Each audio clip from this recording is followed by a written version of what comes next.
बरं कोण लागलं असेल.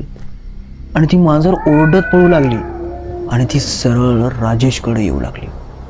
बघता बघता ती मांजर जवळ आली आणि ती मांजर दिसू पण अशा प्रकारे लागली जेव्हा वीज कडकू लागली त्याची वेळच दिसू लागली.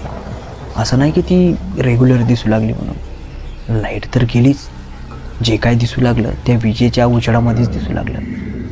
आणि काही क्षणामध्ये पूर्ण अंधार झाला आणि पूर्ण शांतता राहिली. राजेश एकाच जागेवर उभा होता. त्याच्यामध्ये त्याच्या कानावर आवाज असा आला की जणू कोणी पाण्यातच चालत त्याच्याकडे येतोय. तो आवाज ऐकताच राजेश थप्प झाला. जेवढा थांबला होता त्याच्यापेक्षाही शांत प्रवृत्तीनं तो थांबला. की काय आहे, कारण की विजेच्या कडकडामध्ये, विजेच्या उजेडामध्ये राजेशने त्या मांजरीच्या मागं लागलेली विचित्र आकृती